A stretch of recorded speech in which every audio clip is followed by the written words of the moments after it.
درود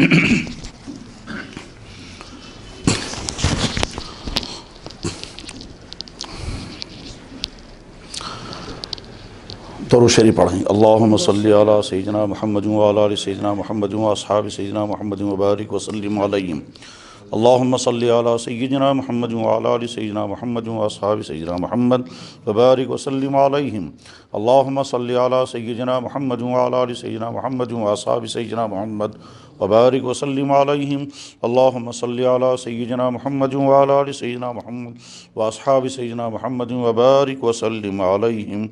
الحمدللہ نحمدہ ونستعینہ ونستغفرہ ونؤمن بہ ونتوکل علیہ ونعوذ باللہ من شرور انفسنا ومن سیئات اعمالنا من یہدہ اللہ فلا مضل لہ ومن یضللہ فلا ہادی لہ ونشہد ان لا الہ الا اللہ وحدہ لا شریک لہ ونشہد ان سیدنا ومولانا محمدا عبدہ ورسولہ صلی اللہ تعالی علیہ وعلی آلہ واصحابہ وازواجہ وذریاتہ وبارک وسلم تسلیما کثیرا کثیرا۔ اما بعد فقد قال اللہ تبارک وتعالی فی کتابہ العظیم محمد رسول اللہ۔ وقال اللہ تبارک وتعالی قل یا ایہا الناس انی رسول اللہ الیکم جمیعا۔ وقال اللہ تبارک وتعالی وما ارسلناک الا کافۃ للناس بالحق بشیرا ونذیرا۔ وقال اللہ تبارک وتعالی لقد کان لکم فی رسول اللہ اسوۃ حسنہ۔ صدق اللہ مولانا العظیم وصدق رسولہ النبی الکریم ونحن علی ذلک لمن الشاہدین والشاکرین الحمد للہ رب العالمین۔ یا رب صلی وسلم دائما ابدا علی حبیبک خیر الخلق کلہم۔ مولاي صل وسلم دائما ابدا على حبيبك خير الخلق كلهم۔ سلام على خير الانام وسيدي حبيب اله العالمين محمد بشير نذير هاشمي مكرم عطوف رؤوف من يسمى باحمد۔ فيا رب صل وسلم دائما ابدا على حبيبك خير الخلق كلهم۔ محترم بزرگوں اور دوستو، جو آیتیں اس وقت میں نے پڑھی ہیں ان آیتوں کے متعلق گفتگو کرنے سے پہلے چند تمہیدی باتیں عرض کرتا ہوں۔ ایک بات تو یہ ہے کہ اس مسجد میں اس سے پہلے 2 مرتبہ مجھ سے وعدہ خلافی ہو گئی۔ 2 مرتبہ حاضر ہونے کا میں نے وعدہ کیا تھا مگر بھی حکم نویت تھا، اور اس کی وجہ سے شاید امام صاحب کو بھی اور آپ میں سے جن بھائیوں کو یاد ہوگا ان کو ذہنی تکلیف ہوئی ہوگی، لیکن کوشش کے باوجود میں نہیں پہنچ پایا۔ آج اتفاق سے میں یہاں موجود تھا تو میں نے یہیں سے امام صاحب سے عرض کیا کہ میں آ جاؤں گا۔ انہوں نے کہا چند دنوں پہلے معلوم ہوتا، ہم یہاں اعلان کرتے، تشہیر کرتے، پوسٹر نکالتے۔ میں نے کہا وہ آئندہ دیکھیں گے، فی الحال میں آج حاضر ہو جاؤں گا، چاہے کوئی ایک ہی ایمان والا بھائی بیٹھا رہے گا تو گفتگو کرنے میں کوئی مذائقہ نہیں۔ یہ تو ایک تمہیدی بات تھی۔ دوسری بات یہ کہ ربیع الاول کے مہینے میں عام طور پر سیرت مقدسہ کے متعلق جلسے بھی ہوتے ہیں، کانفرنسیں ہوتی ہیں، سیمینار ہوتے ہیں، آرٹیکل لکھے جاتے ہیں، سمپوزیم ہوتے ہیں۔ پوری دنیا کے مسلمان سیرت طیبہ پر طرح طرح کی علمی اور عملی پروگرام کرتے ہیں۔ اولوں تو ایمان والے کے لیے ربیع الاول کوئی مہینہ ایسا نہیں ہے کہ بس ربیع الاول ہی کے مہینے میں سیرت ہوگی اور اس کے علاوہ پھر پورے سال ہم اس کا تذکرہ ہی نہیں کریں گے، ایسا بالکل نہیں ہے۔ ایمان والے کے لیے تو سیرت ہر دن بلکہ ہر لمحہ اس کے لیے قندیل روحانی ہے۔ سیرت ہر لمحہ ہر ایمان والے کے لیے مینار نور ہے۔ سیرت طیبہ ہر ایمان والے کے لیے ہر لمحہ روشنی کا ایک ایسا مینارہ ہے جو قدم قدم پر اس کو رہنمائی کرنے کے لیے کافی ہے۔ بلکہ جناب رسول اکرم صلی اللہ علیہ وسلم نے تو ایک حدیث مبارک میں ان مجلسوں پر لعنت فرمائی جس مجلس میں ایمان والے بیٹھے تھے اور حضور کا تذکرہ ہی اس میں نہیں آیا۔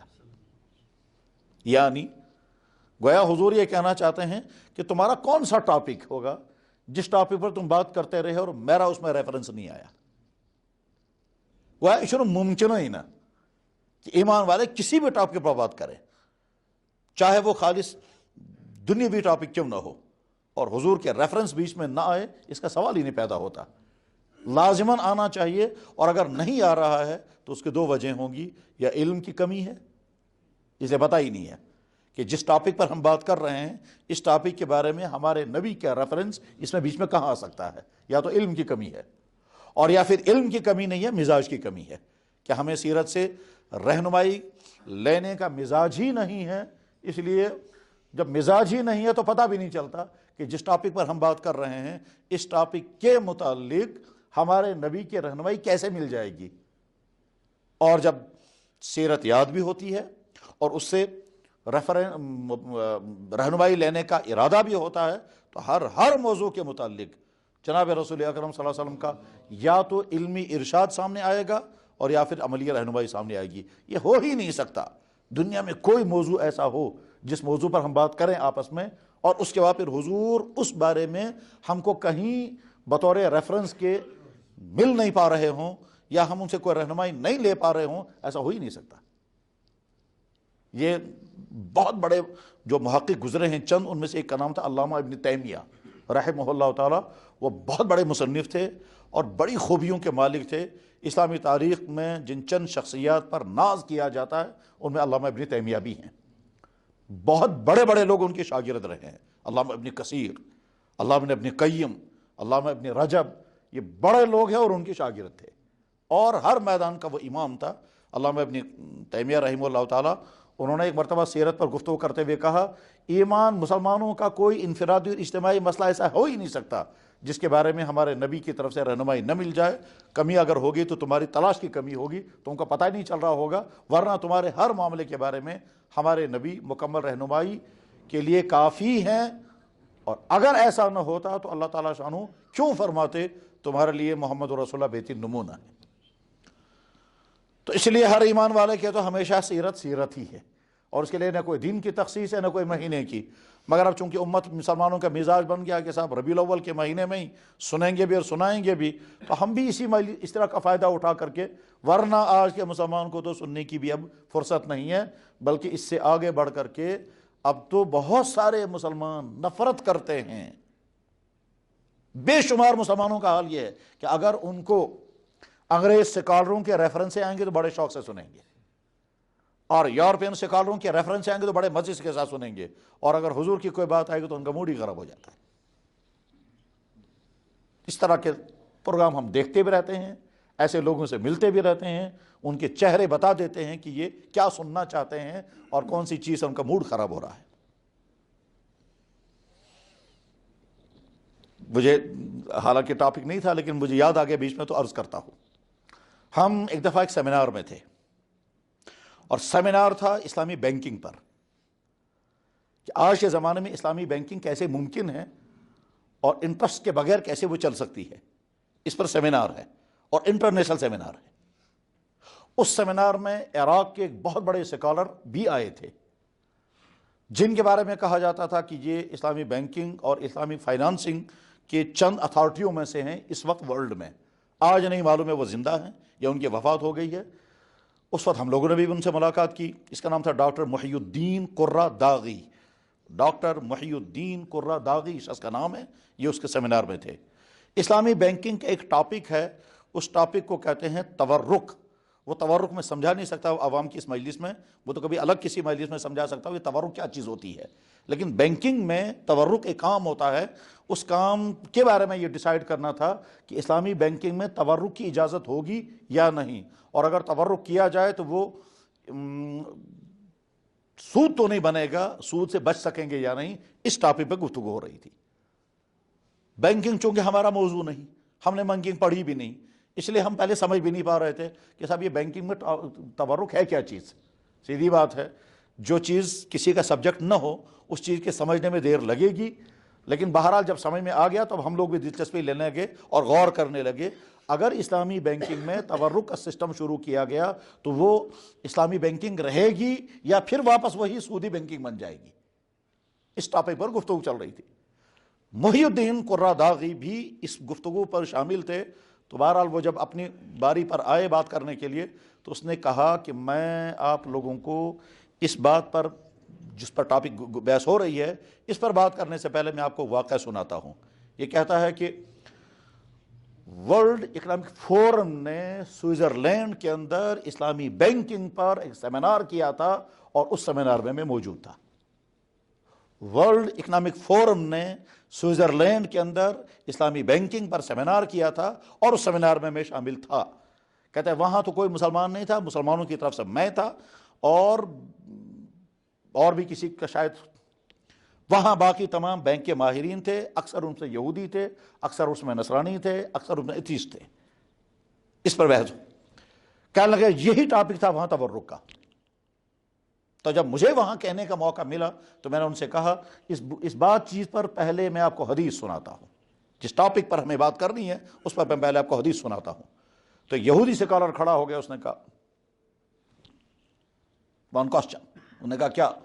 اس نے کہا پہلی بات یہ ہے بینکنگ میں سیمینار ہو رہا ہے، حدیث کا کیا کام ہے اس میں؟ اور یہ ہم مسلمانوں کو دیکھتے رہتے ہیں، یہ ہر چیز میں اپنی حدیثیں لاتے ہیں۔ جب آپ کی بات کو سننے کے لیے ہم پہنچے کہ وہاں آپ اپنی نبی کی بات سنائیں یا بینکنگ پہ بات کریں۔ محی الدین قراداغی کہتا ہے میں نے ان سے کہا مجھے معلوم ہے کس ٹاپک پر بات ہو رہی ہے، اور جب میں حدیث سناؤں گا تو اسی ٹاپک کے بارے میں سناؤں گا۔ اس نے کہا میں کیسے ہو سکتا ہے اس ٹاپک کے بارے میں حدیث ہوگی جب وہ نبی کے آپ تمہارے نبی کے زمانے میں بینکنگ تھی ہی نہیں، تو اس کے کسی ٹاپک پر وہ حدیث کیسے لا سکتے ہیں؟ کہتے ہیں میں نے ان سے کہا پہلے آپ سن لیں حدیث، پھر دیکھیں آپ ٹاپک سے ریلیٹڈ حدیث ہے یا نہیں، اس کے بعد پھر آپ سے بات کریں گے۔ کہنے لگے تورک کی حقیقت یہ ہے اور اللہ کے نبی نے اس بارے میں حدیث یہ بیان کی۔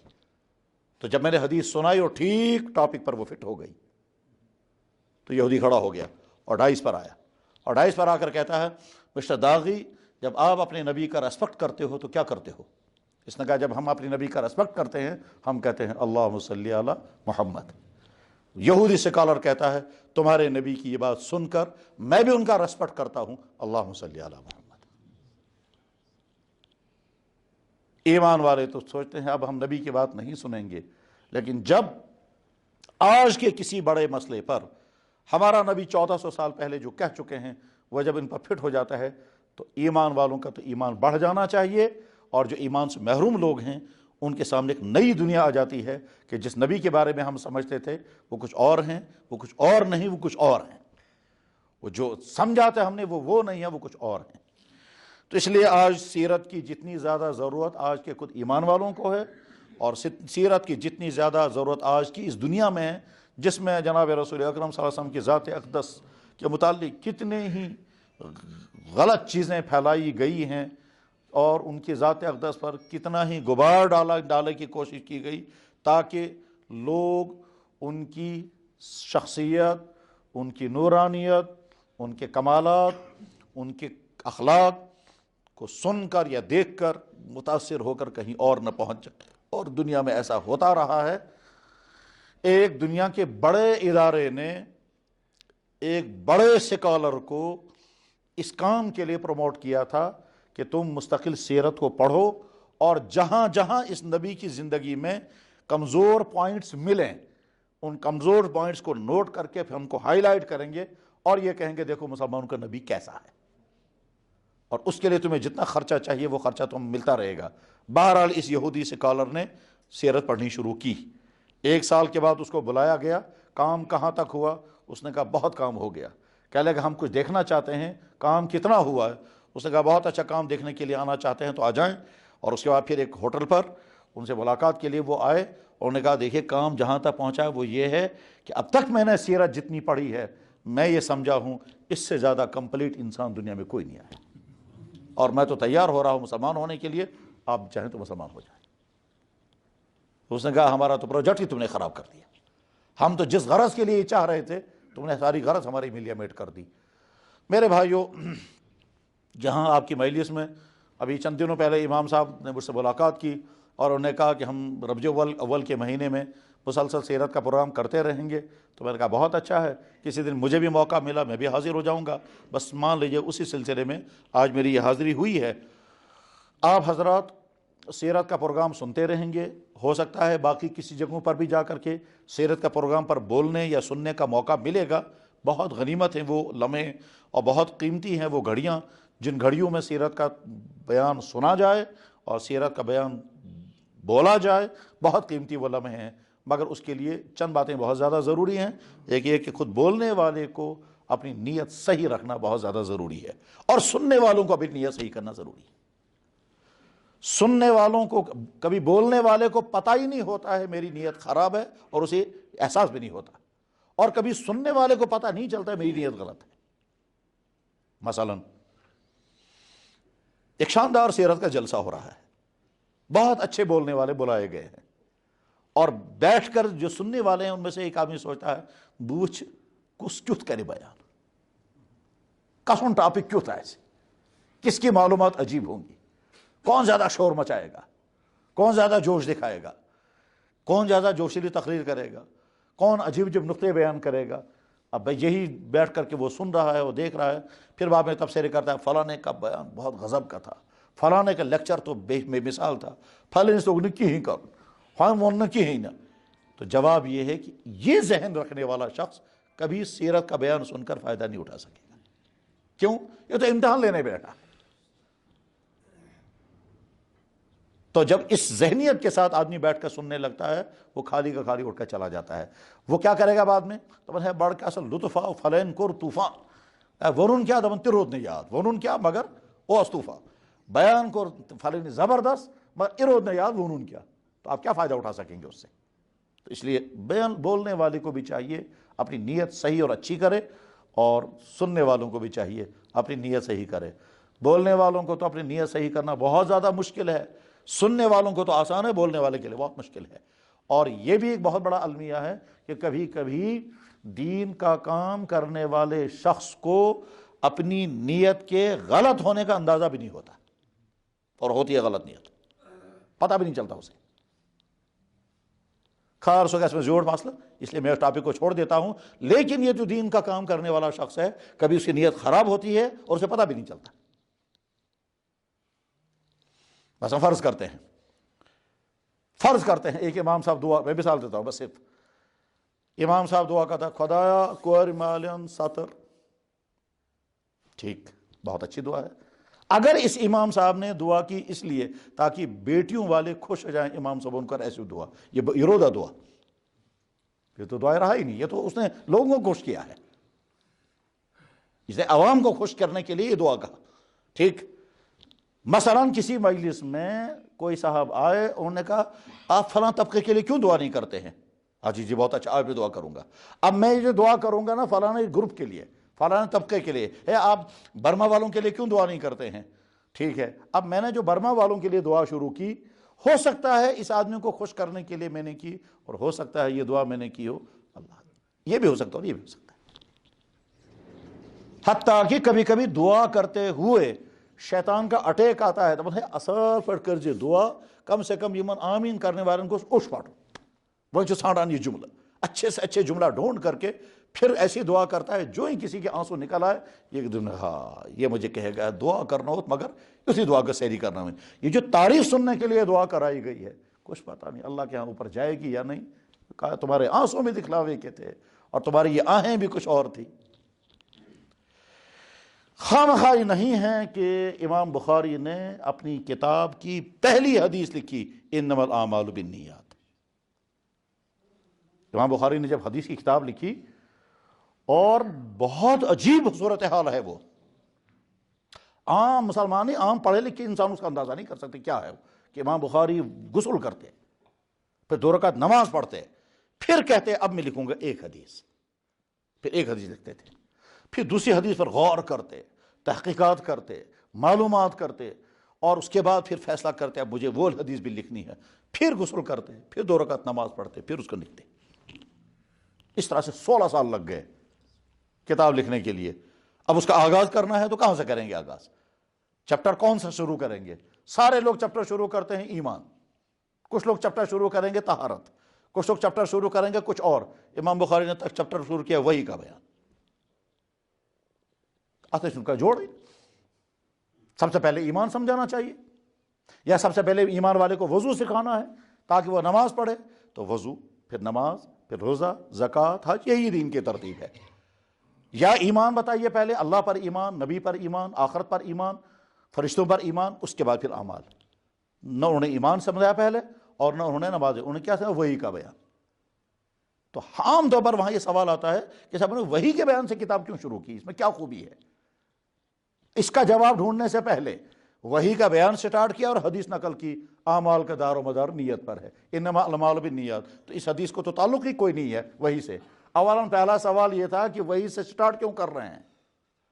وہ سوال ابھی وہی ہے، اور اس سوال کے ساتھ ہی دوسرا سوال پیدا ہو گیا، آپ وحی کا بیان کر رہے ہیں، آپ نے انما الاعمال بالنیات، تمام اعمال کا دار و مدار نیت پر، یہ حدیث کیوں نقل کی؟ اس حدیث کا تو وحی سے کوئی تعلق نہیں ہے، لیکن کیا ایسا ہی ہے؟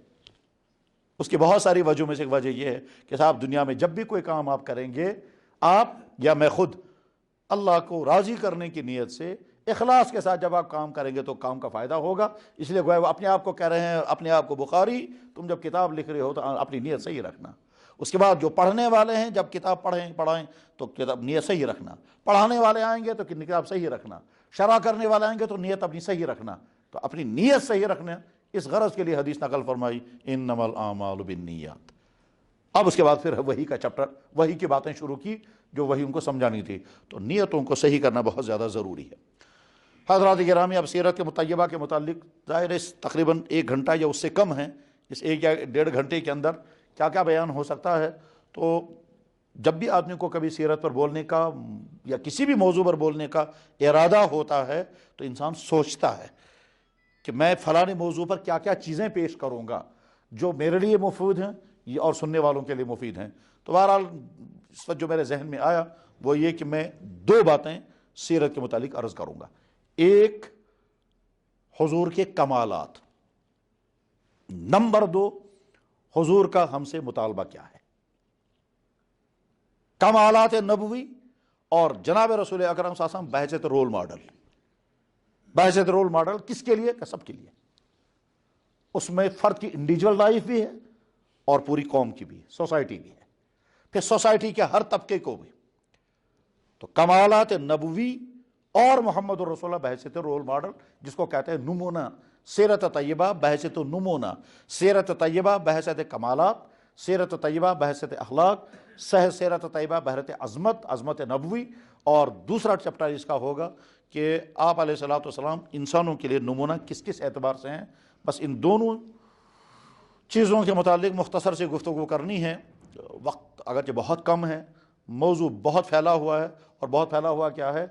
سچ بات یہ ہے کہ دنیا کی کسی بھی شخصیت، چاہے وہ کتنی عظیم ترین ہو نبیوں میں سے، کسی بھی شخصیت چاہے وہ کتنا عظیم ترین ہو سکالروں میں سے، کوئی بھی شخصیت چاہے وہ کتنا ہی عظیم ترین ہو کسی بھی دوسری شعبہ زندگی متعلق، بادشاہوں میں سے، حکمرانوں میں سے، سائنٹسٹوں میں سے، فلاسفروں میں سے، شاعروں میں سے،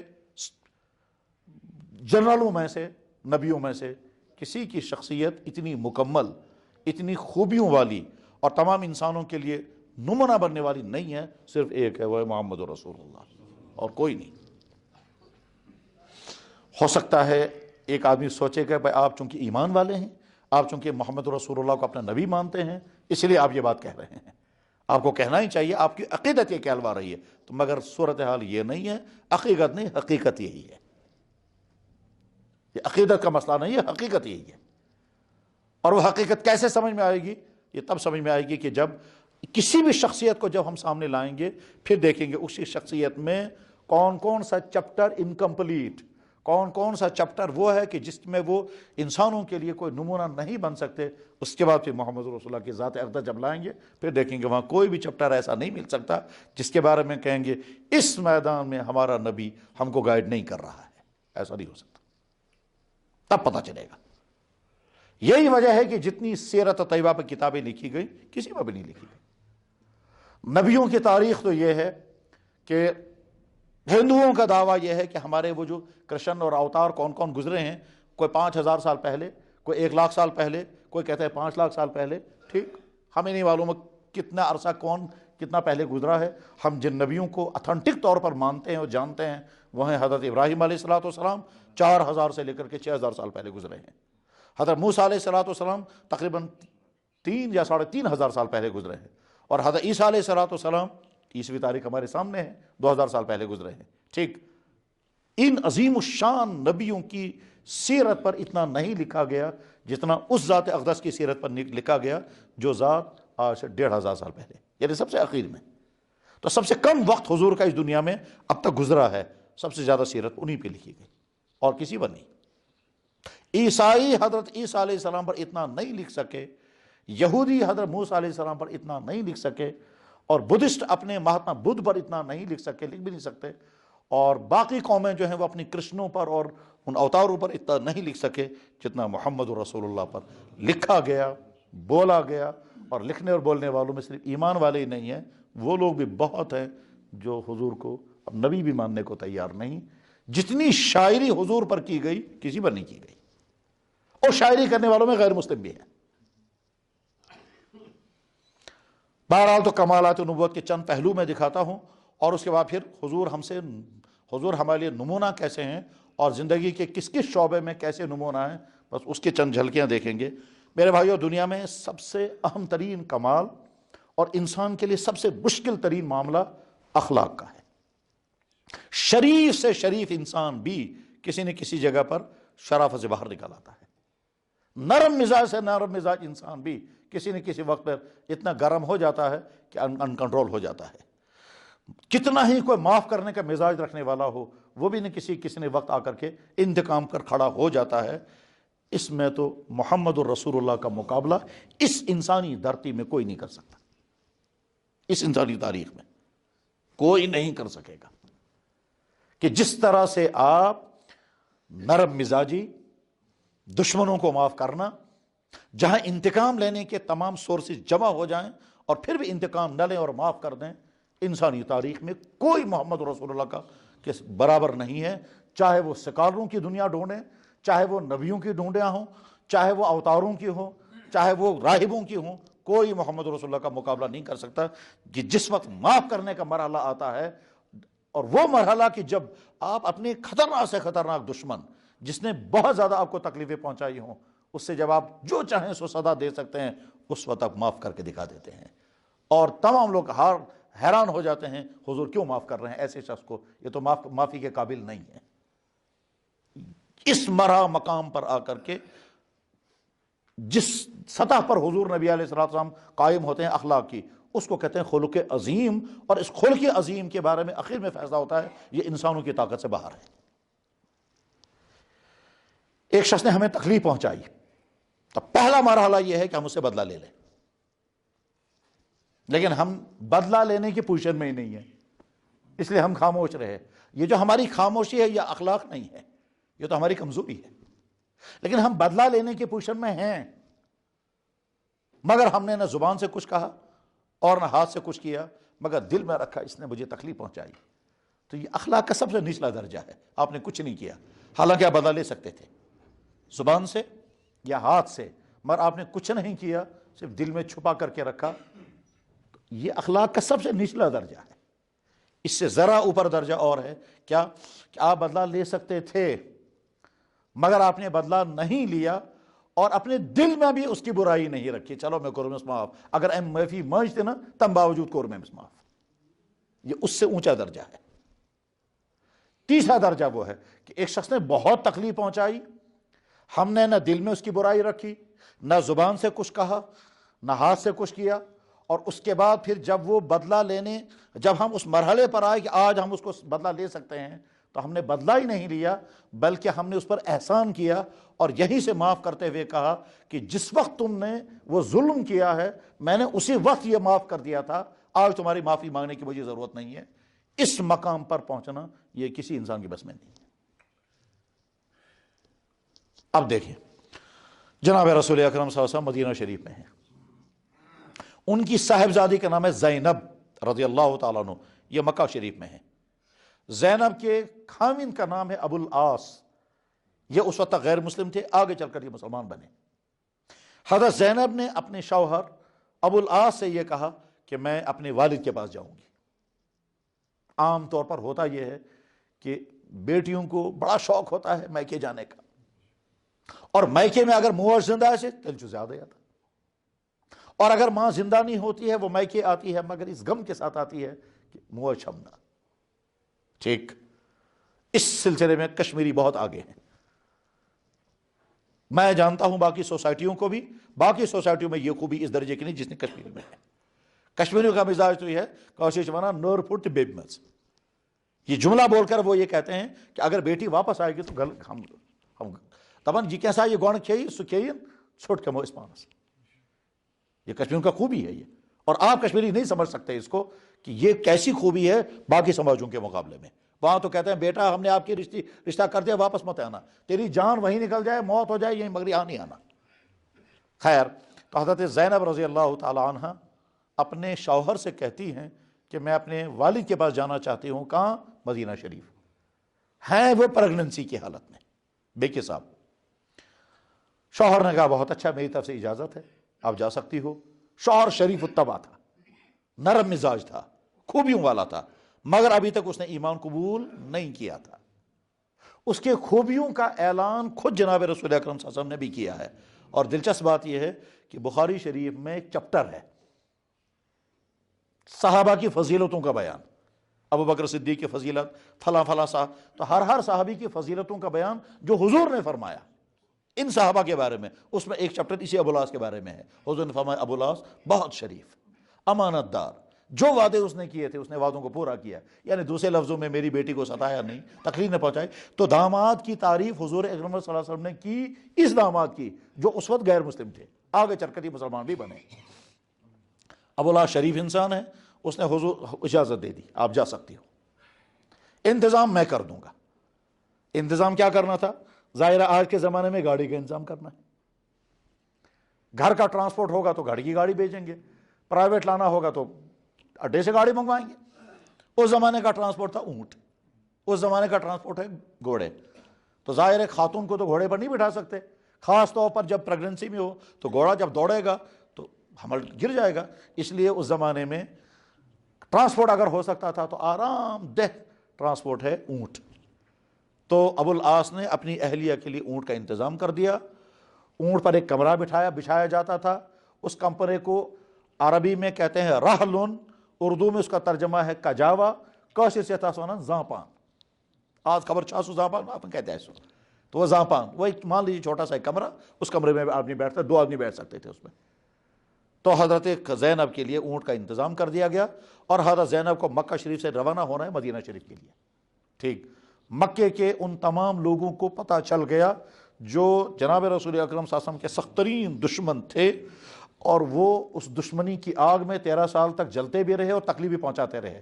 اور جب حضور نے ہجرت کر کے مدینہ طیبہ کا سفر کیا تو اب وہ یہاں اس دشمنی کی آگ میں جل رہے ہیں. انہوں نے کہا جناب اگر تمہیں سکھ کہیں کرت، کم سے کم اس کی بیٹی کو تو ہم نہیں جانے دیں گے.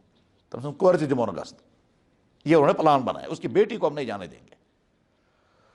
بہرحال تو وہ لوگ جمع ہو کر کے آئے اور تاکہ ان کو گھیر لیں. حضرت زینب رضی اللہ تعالیٰ عنہ اونٹی پر سوار ہیں، روانگی کا وقت ہے. ابو الاس کو یا تو پتہ ہی نہیں چلا کہ میری اہلیہ کے ساتھ کیا ہو رہا ہے، اور یا پھر اس نے گوشت دیا وہ پیچھے ہٹ گیا. تو میں نے عید کر ایک نے بکنگ کرے یا پاس بہتر پاتی روز. چنانچہ ان نوجوان لڑکوں نے گھیر لیا. پیچھے سے ابو جہل اور دوسرے کئی لوگ ابار رہے تھے، اکسا رہے تھے، ورگلا رہے تھے. خبردار یہ نمس گھسن دیو، خبردار ان کو جانے مت دینا، اگر چھو محل سند خبردار. یہ ورگلاتا رہا وہ، یہاں تک کہ حضرت زینب کے قریب جب پہنچے تو حضرت زینب نے ان سے کہا بھائی میں خاتون، میں ایک عورت ہوں، میں نے تمہارا کیا بگاڑا ہے؟ تمہیں اگر کوئی اختلاف یا کوئی نزاع ہے تو میرے ابا جان کے ساتھ، وہ ہے مدینہ شریف میں ویسے بھی بے کی حساب حالت حمل میں، تو مجھ سے کیا تمہیں گلا ہے، اور مجھے یہاں روکنے سے تمہیں کیا ملے گا؟ تو بہرحال کسی خاتون کے شریفانہ انداز میں گلا کرنے سے کچھ نہ کچھ شرم تو آتی ہی ہے. جیسے اس میں ہے شرم چھونا تو یہ وہاں تو شرمندہ تو ہو ہی جاتا ہے آدمی. بہرحال لڑکے پیچھے ہٹ کے، پیچھے سے ابو جہل نے کہا خبردار یہ پاتی ہو، اگر چھو محل سن پہ کیوں بول. بہرحال جب انسان ورگلاتا ہے تو ورگلانے کے نتیجے میں کبھی غلطی، تو ایک لڑکا آگے بڑھا اور اس نے فاصلے سے یا تو تلوار پھینکی اور یا پھر نیزہ مارا. سیرت اور حدیث کی کتابوں میں دونوں کا تذکر آتا ہے، کہیں آتا ہے نیزہ مارا، کہیں آتا ہے تلوار ماری. ہم کشمیری ویسے نہ نیزے کو جانتے ہیں نہ تلوار کو جانتے ہیں، تو اس لیے وہ تلوار کا زخم کیسا لگے گا اور نیزے کا زخم کیسا لگے گا وہ ہم نے چونکہ دیکھا نہیں اس لیے ہم نہیں بتا سکتے. لیکن بہرحال سیرت کی کتابوں میں جو لکھا ہے یا حدیثی کتابوں میں جہاں وہاں یہ لکھا ہوا ہے، وہ نیزہ آ کر کے لگا حضرت زینب رضی اللہ تعالیٰ کے پیٹ پر، اور چونکہ حالت حمل میں ہیں اس نیزے نے آپ کے پیٹ کو چیر دیا اور وہ نیزہ آپ کے پیٹھ کو چیرتے ہوئے اونٹنی کے پیٹ پر بھی لگا، اس اونٹنی کو بھی چیر دیا اس نے، اور اس کے بعد پھر حضرت زینب نیچے گر گئی، بچہ باہر آ گیا اور خون گرنے لگا، اور وہ اونٹنی جو ہے وہ بھی زخمی ہو گئی، اس کا بھی تمشتا اس ڈوم شوم سوری نیبر نیر، اور وہ بھی نیچے گر گئی، اونٹنی بھی مر گئی اور حضرت زینب زخمی ہے، بچہ گر چکا ہے، اور اس کے بعد وہاں تاریخ میں کچھ نہیں لکھا، وہاں نہیں لکھا ہے کچھ۔ کیوں نہیں لکھا ہے؟ اس وجہ سے کہ اس منظر کو کون دیکھ کر بیان کرے گا؟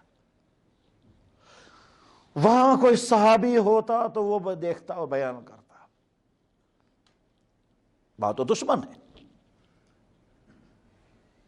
کسی بھی منظر کو بیان کرنے کے لیے آدمی چاہیے، وہ آدمی جو بیان کرے گا تو وہ بہرحال حضرت زینب رضی اللہ تعالیٰ عنہ کیسے وہاں سے اٹھی، اللہ کے علم ہے، کیا غم ان پہ طاری ہوگا، اللہ کے علم ہے، اس بچے کو کیسے اٹھایا، وہ بچہ کتنا تھا، بڑا تھا، شان کتنے کا اس میں جان تھی یا نہیں، واللہ اعلم۔ بہرحال حضرت زینب اس زخمی پیڑ کو لے کر کے پہنچی اپنے شوہر کے گھر، وہاں ماں ہوتی، بہن ہوتی تو کیسے ان کو کیئر کرتی، پر وہاں کوئی نہیں ہے۔ بہرحال اپنے شوہر کے پاس پہنچی، کچھ دنوں تک انتظار کیا، کچھ دنوں تک کچھ علاج معالجہ کیا، اس کے بعد پھر وہ مدینہ آئیں، مگر یہ زخم ٹھیک نہیں ہو سکا، اور اسی زخم میں آخر ان کی وفات بھی ہو گئی۔ جناب رسول اکرم صلی اللہ علیہ وسلم نے کب سنا ہوگا، اللہ عالم، ہم نہیں بتا سکتے کتنے دنوں کے بعد، مہینے کے بعد سنا، 2 مہینے کے بعد سنا، جس وقت حضور نے سنا ہوگا اس وقت ان کے دل مبارک کو کیا کیا گزری ہوگی۔ بہرحال حضور نے کچھ نہیں فرمایا، کچھ نہیں فرمایا۔ سال گزر گیا، 2 سال گزر گئے، چند سال گزر گئے، اس کے بعد پھر وہ سال آ گیا جس سال حضور نے مدینہ طیبہ سے مکہ مکرمہ پر اپنی پوری طاقت کے ساتھ حملہ کیا، اور مکہ مکرمہ حضور کے کنٹرول میں آ گیا۔ اب جب حضور کے کنٹرول میں آ گیا تو تمام وہ لوگ جنہوں نے جس طرح سے ستایا تھا تم سے سیری بونٹ کر کھڑا مجرم بنت، اسی میں وہ آدمی بھی ہے جس نے یہ کام کیا تھا۔ اس آدمی کا نام تھا حبار ابن اسود، یاد ہے ناو ہے کیوں یاد تھا، اور اگر یم سین بزرگ حضرات تھاون ناو یاد کیا ہرچو نا یم جوان آسن تم کا تھاو ناو یاد آئندہ ہے کیوں تو بطور ریفرنس یہ کات ونیت، نام اس کا ہے حبار ابن اسود، حبار HUBAR، ہے بے الف رے، حبار ابن اسود، اسود گو پہلے ناو، یہ حبار ابن اسود بھی سامنے آیا، اور آ کر کے اس نے کہا اخبر نیو میں کلم بے دیو میں معافی، ایک تو مجھے کلمہ پڑھائیں یعنی بعض میں مسلمان بننے، اور دوسرے مجھے معاف کر دیں۔ تو حضور شاید پہلے پہچان نہیں سکے، یو گوسو، تو اس نے فرمایا کون ہو تم؟ کہنے لگے میں حبار ابن اسود ہوں۔ تو حضور کے نظروں میں سارا وہ نقشہ آ گیا جو ان کی بیٹی نے سنایا تھا، حضور نے خود دیکھا نہیں تھا۔ ابا جان تم کوتا ایسے مجلس ونمت، جو بیٹی صاحبہ نے سنایا ہے حضور کو، وہ سارا نقشہ حضور کے سامنے، یہ ہے وہ شخص۔ دنیا کے شریف سے شریف انسان بتائیں کیا کریں گے وہ اس موقع پر؟ دنیا کا نرم سے نرم قانون فیصلہ کرے اس انسان کے ساتھ کیا ہونا چاہیے؟ دنیا کا کوئی کتنا ہی تواضع رکھنے والا انسان، کوئی کتنا ہی نرم مزاج رکھنے والا انسان، وہ یہ بتائے کہ ایسے موقع پر وہ کیا کرے گا؟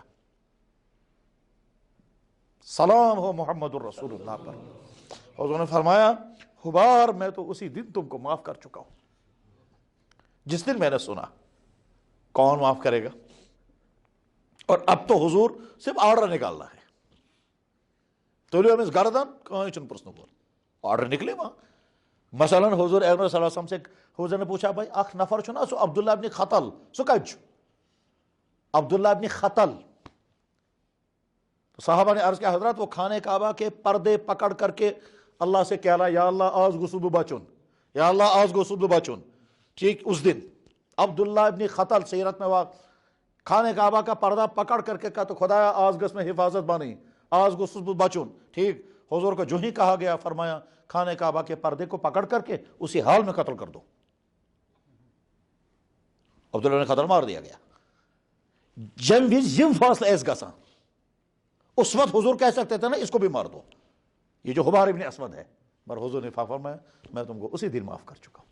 عبداللہ ابن خطل کا کیس دوسرا تھا، وہ حضور کی ذات کا نہیں تھا. تیمس خبر کم کہتا کمن مسلمانوں کیا اس کورمت، کچھ مسلمانوں کو اس نے کیا کیا تھا، کچھ مسلمانوں کا کیا کیا تھا، یہ ان کا الگ کیس تھا، یہ حضور کی ذات کا نہیں تھا. حضور کی ذات کا معاملہ یہ تھا، اور حضور نے معاف کر دیا کس کو؟ حبار ابن اسود کو. کوئی انتقام نہیں لیا.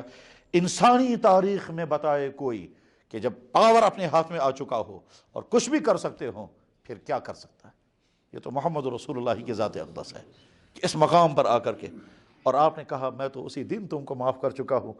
کہہ سکتے تھے آ کا آج کلمہ پڑھنے، اور اگر حضور رد کر دیتے کوئی نہیں کلمہ پڑھا سکتا تھا. چنا میں حاضر ہوا ایمان قبول کروں گا، حضور فرماتے چون ایمان چن میں تسلیم، چون ایمان چن میں قبول. حالانکہ حضور جانتے تھے جس نے میرے دل کو دکھایا اس کی تو خیر نہیں ہے، جس نے نبی کے دل کو دکھ پہنچایا اس کے تو دنیا اور آخرت تباہ ہو جاتی ہے. خطرناک ہے یہ، بہت زیادہ خطرناک. بلکہ کہنے والے تو یہاں تک کہتے ہیں کہ اللہ کی ذات کے بارے میں اگر نامناسب بات زبان سے نکل جائے ممکن چھو اللہ تعالیٰ ماں کرے معاف، مگر حضور کے بارے میں اللہ تعالیٰ برداشت نہیں کرتے. مثلا بہت سارے کشمیری یہاں آج کل اللہ کی ذات کے بارے میں بہت نامناسب جملے بول دیتے ہیں اور پتہ ہی نہیں رہتا ہے، بہت، اور رائج ہے یہاں کے سماج میں.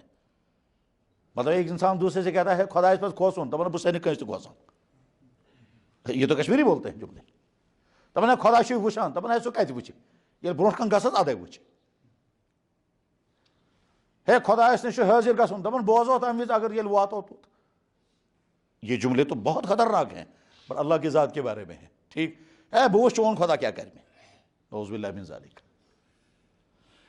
تمہیں سو چھو نونی کنے آسان سو کب چھک آسان تب اسے پھلیں جائے تمہیں اچھا سو چھو خدا اس سے سویر بھی ہے. لا حول ولا قوت الا باللہ. انسان کوئی خدا سے چھپ سکتا؟ یہ جملے کشمیر کے جملے لوگ بولتے ہیں. میں تو ایسے زیادہ کشمیری جانتا نہیں، پر اس آسان بوزان کس کیا سونا نہیں.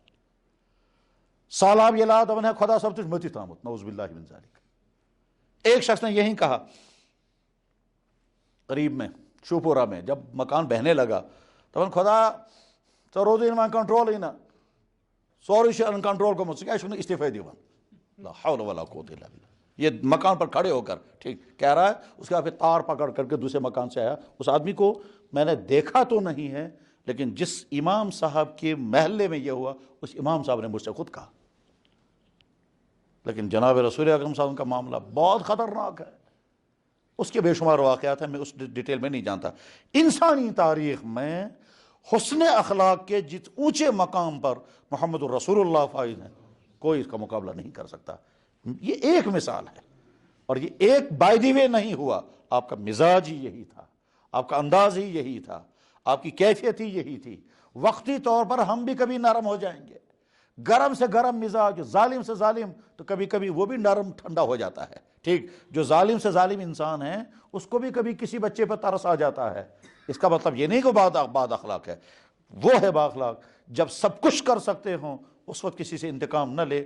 چنانچہ مکہ مکرمہ کے بڑے بڑے دشمن جن سے بدلہ لے سکتے تھے آپ نے کسی سے کبھی کوئی بدلہ نہیں لیا. اور یہ ایک مرتبہ نہیں، نہ جانے کتنی مرتبہ یہ سب ہوا. یہ تو ہے ایک کمال اخلاقی. اب علمی کمال لیتے ہیں. جناب رسول اکرم صلی اللہ علیہ وسلم کسی کی شاگرد نہیں، انہوں نے کوئی سکول یا کالج جوائن نہیں کیا، ان کا کوئی استاد نہیں، انہوں نے کسی سے لکھنا پڑھنا نہیں سیکھا. قرآن کریم نے خود کہا وما تخطہ بیمینک، آپ اپنے ہاتھ سے کچھ نہیں لکھ سکتے. اگر آپ لکھنا جانتے تو لوگ کہتے یہ شپان زانان لکھن رات لشن کتان لکھمت کمتان چون لکھنمو صبح ورنو چو خدا چون کلام وما تخطہ بیمینک اذا لارتاب المبطلون. آپ کچھ نہیں. اور قرآن نے کہا آپ امی ہیں، ہم آپ کے لیے ایسا نبی بھیج رہے ہیں جو امی ہے. الذین یتبعون الرسول النبی الامی، ایمان والے وہ ہیں جو اس نبی کے پیچھے چلتے ہیں جو نبی امی ہے. تو امی ہے، مگر امی ہیں. قانون سازی کا کمال یہ ہے کہ جو حضور نے قانون بنایا. ٹھیک، ابھی ہم پرسوں ایک سیمینار میں تھے، ٹھیک، وہاں علی گڑھ یونیورسٹی کا قانون پڑھانے والا سینئر پروفیسر وہ کہہ رہا تھا انسانی قانون اور نبی کے قانون میں فرق ہی یہی ہے کہ انسانی قانون ہر کچھ عرصے کے بعد بدلنے لگتا ہے، اس میں امینڈمنٹ کرنی پڑتی ہے، اس میں چینج کرنا پڑتا ہے. یہ تو صرف نبی کی ذات ایسی ہے. ہم بھی حیران ہو گئے یار یہ بول رہا ہے کیا لگا نبی کا قانون ہے وہ جو انہوں نے جملہ بول دیا اس میں کسی امینڈمنٹ کی ضرورت نہیں ہے. کہتا ہے آپ لوگ نہیں سمجھ سکتے، میں قانون پڑھانے والا ہوں اور میں جانتا ہوں قانون کیسے چینج ہوتے ہیں اور کیسے ماہرین قانون بیٹھ کر کے قانون بناتے ہیں. کچھ دنوں بعد پتہ چلتا ہے کہ نہ سنا آپ پہ تبدیلی کریں. لیکن نبی کا قانون وہ ہے جس میں کوئی تبدیلی نہیں کرنی ہوتی ہے، کیونکہ نبی براہ راست خدا سے گائیڈنس لیتے ہیں اور خدا اور نبی مل کر کے جب کوئی قانون بناتے ہیں وہ قانون قیامت تک کے لیے ایک ہی رہتا ہے، اس میں چینج نہیں ہو سکتی. انسان گھوم گھوم کر کے پھر واپس. خیر، جناب رسول اکرم صلی اللہ علیہ وسلم کی علمی کمالات.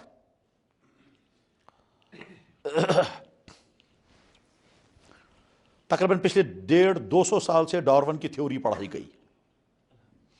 ڈارون کی تھیوری کہتے ہیں ایولیشن، اس کو کہتے ہیں نظریہ ارتقاء. ظاہر عوامی مجمع میں اس پر بحث نہیں کی جا سکتی، نہ وہ عوام کا مسئلہ ہے. سڈن میں لفظ مس کیا انسان واز گون پونز، انسان پہلے بندر تھا، بندر سے پہلے کچھ اور تھا. تو یہ تبدیلی ہوتے ہوتے انسان کی شیپ میں آ گیا. اس کا نام ہے نظریہ ارتقاء، اور اسی پر سارا آج کل کا میڈیکل سائنس کھڑا ہے، اسی پر آج کے بہت سارے علوم کھڑے ہیں. بہت اچھا. جناب رسول اکرم صلی اللہ علیہ وسلم نے میڈیکل سائنس کا کوئی چیپٹر کبھی نہیں پڑھا تھا. انہوں نے وہ چیپٹر نہیں پڑھا تھا کہ ماں کے پیٹ میں بچہ کیسے بچہ بنتا ہے. ٹھیک، آج تو گائنیکالوجسٹ ہوتے ہیں، آج تو دوسرے شعبے ہیں، لیکن حضور نے یہ سب کچھ نہیں پڑھا ہے. جناب رسول اکرم صلی اللہ علیہ وسلم مدینہ شریف پہنچے. اس زمانے کا یہودیوں کا سب سے بڑا عالم، اس کا نام تھا عبداللہ ابن سلام. یہ حضور کا امتحان لینے کے لیے آیا، اور امتحان بھی سچے ارادے سے کہ بحث پرسمن کی چیز اگر انہوں نے صحیح جواب دیا تو یہ ثبوت ہوگا کہ یہ اللہ کے نبی ہیں، اور اگر غلط جواب دیا تو میں سمجھ جاؤں گا یہ اللہ کے نبی نہیں ہے.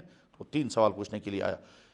یہ بہت دلچسپ بات ہے، یاد رکھنے کی بات ہے کہ جناب رسول اکرم صلی اللہ علیہ وسلم کے مبارک زمانے میں اس دور کا سب سے بڑا عیسائی عالم مسلمان بنا تھا، اور اس دور کا سب سے بڑا یہودی عالم وہ بھی مسلمان بنا ہے. یہودیوں کا سب سے بڑا عالم تھا عبداللہ ابن سلام، وہ مسلمان بنا، اور عیسائیوں کا سب سے بڑا عالم وہ بھی مسلمان بنا ہے. اس کی ڈیٹیل میں اس وقت نہیں بتا سکتا وہ کون تھا اور کیسے اس تک اسلام پہنچا تھا اور وہ کیسے مسلمان بنا تھا. لیکن مختصر لفظوں میں ہم یہ کہہ سکتے ہیں، اے دنیا کے عیسائیوں، تم جس عیسائیت پر کھڑے ہو اس عیسائیت کا اس زمانے کا سب سے بڑا سکالر وہ مسلمان بنا ہے، اور اس زمانے کا سب سے بڑا عیسائیوں کا بادشاہ، اس زمانے کا عیسائیوں کا سب سے بڑا بادشاہ جو اس زمانے کا سپر پاور تھا، جس کو سب لوگ کہتے ہیں قیصر، نام اس کا تھا ہرقل. اس ہرقل نے یہ کہا تھا کہ میں اگر اس نبی کی خدمت میں پہنچنے میں کامیاب ہو گیا تو میں اس نبی کے پاؤں کو دھوؤں گا. کوشش ونا بچمس کھور چلت خبر چمت آسنا آج کہاں کے نا من نہیں وہ اچھے. اس شخص نے یہ جملہ بولا تھا، دنیا کے جو سب سے بڑا بادشاہ تھا. اس نے کہا تھا کہ تجشمت لقاءہ، میں کوشش کروں گا ان تک پہنچنے کی.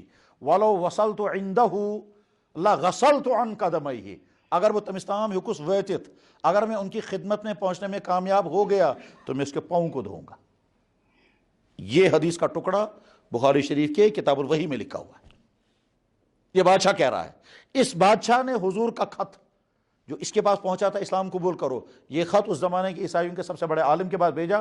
اس عالم نے کہا سچا نبی ہے، میں اعلان کرتا ہوں کہ وہ نبی سچا ہے. اور جو ہی اس نے اعلان کر دیا تو باقی عیسائیوں نے اس کو قتل کر دیا. اس کا نام تھا زغاتر. اس کی ڈیٹیل اور بھی ہے. بہرحال جب جناب رسول اکرم صلی اللہ علیہ وسلم مدینہ طیبہ پہنچے، عبداللہ بن سلام حضور کے سوال کرنے کے لیے آیا. تو سوال کرنے کے لیے اس نے سوالات جب پوچھے، اسے 3 سوال پوچھے. آپ مجھے یہ بتائیں کہ جنت کے لوگ جب جنت میں جائیں گے سب سے پہلے کیا ان کو کھلایا جائے گا؟ یہ ہمارا موضوع اس وقت نہیں. اس نے جو اہم سوال اپنی دانست میں کیا، اس نے کہا میرا سوال یہ ہے کہ ماں کے پیٹ میں لڑکا کیسے بنتا ہے اور ماں کے پیٹ میں لڑکی کیسے بنتی؟ ظاہر ہے جناب رسول کہہ سکتے تھے بھائی یہ تو میرا موضوع ہی نہیں ہے. لڑکا کیسے بنتا ہے یہ اللہ جانے، اور لڑکی کیسے بنتی یہ بھی اللہ جانے. حضور کہہ سکتے تھے، مگر نہیں، حضور نے جواب دیا. اب دیکھیے جواب دینے سے پہلے سمجھنا ہے، حضور نے یہ کوئی میڈیکل سائنس کا یہ چیپٹر نہیں پڑھا ہے، نہ آپ نے کبھی اس پر کوئی ڈسکشن کیا ہے، نہ آپ نے اس بارے میں کوئی ڈیٹیل کبھی سنی ہے. اب اگر حضور جواب دیں گے وہ جو اس وقت کے مطابق ہو اور آج کا میڈیکل سائنس اس کو رد کر دے تو سب لوگ کہیں گے نبی نے غلط جواب دیا. اور اگر جواب دیں گے وہ جو آج چلنے والا ہے، ٹھیک آج چلنے والا ہے، اور آج چلنے والا ہے کروموزوم کی تھیوری، اور کروموزوم کی تھیوری جب تک سمجھ میں نہیں آئے گی تب تک انسان سمجھ میں نہیں پائے گا. تو اساسی کروموزوم کی تھیوری سمجھانی ہے، اور وہ جو ہے ڈبل ایکس اور وائی ایکس، اور وہ ڈبل ایکس اور وائی ایکس آپس میں جب مل جاتے ہیں تو کبھی وائی فیل ہو جاتا ہے، کبھی ایکس فیل ہو جاتا ہے. جو لوگ آپ میں سے جانتے ہوں گے، وہ زیادہ ہمارا تو سبجیکٹ نہیں ہے یہ، لیکن میں نے اس کو بار بار پڑھا، اس کو سمجھنے کی کوشش کی، اور بڑے پروفیسروں سے بھی سمجھنے کی کوشش کی، مجھے سمجھاؤ یہ. خیر، تو کروموزوم کی ساری تھیوری حضور نے تو نہیں پڑھی تھی. اب اگر حضور وہ جواب دیں گے جس کو آج کی کروموزوم کی تھیوری رد کر دے گی تو آج کے تمام لوگ کہیں گے نبی نے غلط جواب دیا. اور اگر حضور کروموزوم کی تھیوریاں سمجھانے لگیں گے تو ان لوگوں کو سمجھ میں نہیں آئے گی. وہ کہیں گے یہ خبر کیا بنا، اس کا تو جواب ہی سمجھ میں نہیں آیا، یہ کیا جواب دے رہے ہیں. یہ ہے وہ مرحلہ کہ نبی کیا جواب دیں گے. ٹھیک، حضور اکرم صلی اللہ علیہ وسلم نے کیا جواب دیا، اس کو پہلے روکتے ہیں، دیکھتے ہیں آج کی دنیا کیا کہہ رہی ہے. آج کی دنیا یہ کہتی ہے کہ مرد کا سیمن اور عورت کا ایگ جب یہ آپس میں ملتے ہیں اور دونوں میں سیل ہیں، اور ایک سیل مرد کے سیل میں جو دو حصے ہیں، ایک حصے کا نام ہے وائی اور ایکس، اور عورت کے سیل میں جو دو حصے ہیں ہر یونٹ میں وہ ڈبل ایکس، اور یہ دونوں آپس میں ملتے ہیں. اگر ایکس اور ایکس آپس میں مل گئے تو لڑکی بنے گی، اور اگر وائی اور ایکس مل گئے اور مرد کا ایکس فیل ہو گیا تو لڑکا بنے گا. آپ حضرات جن لوگوں نے اس کو پڑھایا ہوگا وہ زیادہ ڈیٹیل میں اس کو سمجھ سکتے ہیں، میں شارٹ میں کر رہا ہوں. وائی اور ایکس جب ملیں گے، مرد کا وائی ہوگا، عورت کا ایکس ہوگا تو لڑکا بنے گا، اور مرد کا بھی ایکس اور عورت کا بھی ایکس ملے گا تو لڑکی بنے گی. کون کس سے ملے گا یہ کسی انسان کے ہاتھ میں نہیں ہے، یہ انسان کے ہاتھ میں نہیں ہے. مرد کو نطفہ آیا، عورت کا ایگ آیا، یہ دونوں آپس میں ملیں گے. اس کا ایکس پہلے اس کے ساتھ ملے گا یا اس کا وائی اس کے ساتھ ملے گا، یہ کسی انسان کے ہاتھ میں نہیں ہے. اسی لیے انسان کے ہاتھ میں نہیں ہے لڑکا پیدا کرنا، لڑکی پیدا کرنا. یہ جو کشمیری اپنی بیٹیوں کو تانے دیتے ہیں تو میں نے صرف کوئر جوان تو لڑکے کا کوئی قصور نہیں ہے اس میں، لڑکیوں کا قصور ہے. بہرحال کیسے بنتا ہے لڑکا کہ اگر مرد کا وائی اور عورت کا ایکس آپس میں میچ ہو گیا تو لڑکا بنے گا، اور اگر مرد کا ایکس اور عورت کا ایکس آپس میں میچ ہو گیا تو لڑکی بنے گی. یہ ہے آج کی تھیوری، اور تسلیم شدہ تھیوری، یہ تھیوری نہیں ہے، یہ سب فیکٹ ہے. یہ ٹھیک. سلام محمد رسول اللہ. جب عبداللہ ابن سلام نے یہ سوال پوچھا تو حضور اکرم صلی اللہ علیہ وسلم نے آسان زبان میں فرمایا، مرد کا نطفہ عورت کے نطفے پر غالب آ جاتا ہے تو لڑکا بنتا ہے، اور عورت کا نطفہ مرد کے نطفے پر غالب آ جاتا ہے تو لڑکی بنتی ہے. اس نے کہا جی بہت اچھا. عبداللہ ابن سلام اسی پر مسلمان ہوا. یہ ساری حدیث بخاری شریف کتاب التفسیر کے سٹارٹ میں ہے. اس کے بعد عبداللہ ابن سلام نے کہا حضرت یہودیوں سے میرے بارے میں آپ پوچھ لیں میں کون ہوں، مگر میں تھوڑا اندر بیٹھوں گا. بوبے ہم ذرا سوئی صاحب بلایا حضور نے کچھ یہودیوں کو. بھائی عبداللہ ابن سلام کون ہیں؟ کہنے لگے کیا کہتے ہیں آپ؟ عبداللہ ابن سلام بہت بڑا سکالر، اس کا باپ بھی بہت بڑا سکالر تھا. ہوا سیدنا ابن سیدنا، وہ حبرنا ابن حبرنا، وہ بہت بڑا آدمی ہے، بہت بڑا آدمی ہے. اس کے بارے میں کیا کہنا ہے؟ حضور نے فرمایا اگر وہ مسلمان ہو جائے گا تو تم مانو گے؟ کہنے لگا سوال ہی نہیں پیدا ہوتا وہ مسلمان ہو جائے، ممکن نہیں چنا. سو کہہ رہے اسلام قبول ہو نہیں سکتا. یہ عبداللہ ابن سلام اندر سن رہے ہیں. عبداللہ ابن سلام نے دروازہ کھولا یا پردہ ہٹایا اور اندر آ کر کہتا ہے اشہد ان لا الہ الا اللہ واشہد ان محمد رسول اللہ، یہ محمد اللہ کا نبی ہے. تو یہودی ایک دم کھڑے گئے تب ہے امسنہو خراب چوئی نہ دنیا اس مسئلہ ہوا شرنا ابن شرنا. تب اس سے زیادہ خرابی کوئی انسان نہیں ہے. ابھی تو کہہ رہے تھے اس سے زیادہ بہتر انسان کوئی نہیں. یہ جملے بھی وہاں بخاری شریف میں ہیں.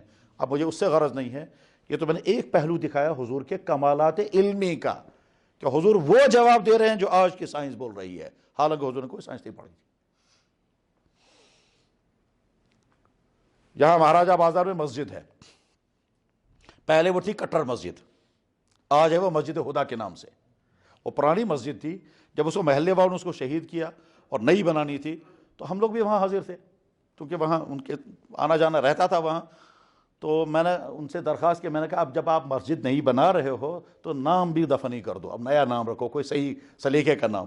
تو مجھ سے انہوں نے پوچھا آپ ہی بتاؤ نام. میں نے کہا مجھے ذہن میں آتا ہے مسجد خدا، ہدایت والی. تو خیر وہی آج نام اس کا مسجد خدا، مجھے اپنا نہیں سنانا ہے یہ.